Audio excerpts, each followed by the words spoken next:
Miarahaba tompoko la finaritra tompoko vavy tembola ankafalinina indray no iarabanantsika aloranantsika ny fandarana mety toetry ny andro amin'ity takariva ity. Ao anatin'izay mety toetry ny andro izay dia any amin'ny manodidina ny sabotsy any makany amin'ny lahady any dia miverina amin'ny ankapobeny ny oram-baratra saika manerana nosy izay resahana izay makasika ny izay toetry ny andro izay ihany koa dia hatrany aloha misy fiakarana tsikelikely hatrany ny maripana ambony indrindra amin'ny ankapobeny ho amin'ny faritra rehetra manerana nosy fa aty amin'ny faritra tsy mandrefan'iny no tena misy an'ny maripana izay somary misongadina.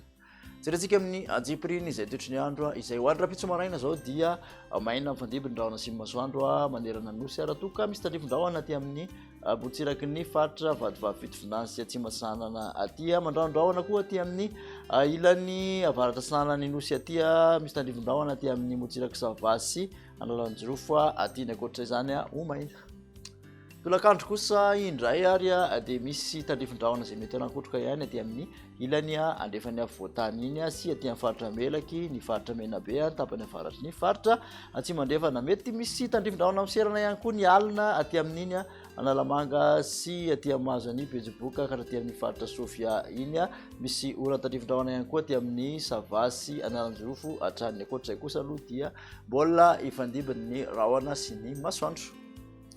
Vinavinantsika ho an'ny maripana kosa indray dia mafapana hatrany voatany 8 ka hatramin'ny 30 degré celsius mafana indrindra, raika amin'ny 30 ka hatramin'ny 12 eo ny mafana indrindra aty Motsiraka Atsinanana Aratoka, raika amin'ny 30 ka hatramin'ny 5 ny Motsiraka Andrefanisy mafana indrindra raha hoandro rapitso dia eny amin'ny 30 degré celsius aloha zao aty Maivatanana sy Mahajanga aty. Toy izay toetry ny andro izay ihany ho an'ny sabotsy kosa indray araky nambahantsika dia saika manerana ny nosy amin'ny ankapobeny ny oran-tandrivon-drahona izay mety anankotroka mety ny alina izy aty amin'ny apately ny avaratra aty amin'ny Morontsiraka no somary mandraondraona raha toka ny atotanin'ny faritra aty amin'ny Morontsiraka kosa dia misy orana tandrivon-drahona maina ny Analanjirofo sy ny Natsanany faritra Sofia sy aty amin'ny Antala aty. Makasika ny vinavina ho an'ny maripana ho an'ny sabotsy manodidina 20 ka hatramin'ny 30 ny mafana indrindra aty amin'ny avoatany mihoatra ny 30 Motsiraka Atsinanana raha toka 7 ka hatramin'ny 30 ny Motsiraka Andrefany nosy mafana indrindra kosa dia 30 degré celsius Maivatanana ary afana amin'ny 30 degré celsius any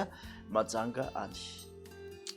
Zay toetry ny andro zay ihany ho an'ny alahady dia saika ny tapany avaratry ny nosy no misy an'izay orana tandrivon-drahona mety arankotroka izay aty amin'ny Motsiraka Atsimandrefana sy ny Androsy ny faritra nosy Atsimatsinanana dia ho maina amin'ny ankapobeny torak'izany koa Motsiraky ny faritra Atsinanana sy Analanjirofo ary Antala sy ny Natsanany faritra Sofia iny. Raha ny maripana voavinavina ho an'ny alahady kosa dia 17 ka hatramin'ny 19 mafana indrindra aty amin'ny avoatany 30 ny mihoatra Motsiraka Atsinanana raha toka 19 ka hatramin'ny 30 ny Motsiraka Andrefany nosy tafakatra vala amin'ny 30 aloha any Beroro any atotanin'ny faritra Atsimandrefana 30 kosa Maivatanana sy Mahajanga raha toka 30 degré celsius any Antsihoia any.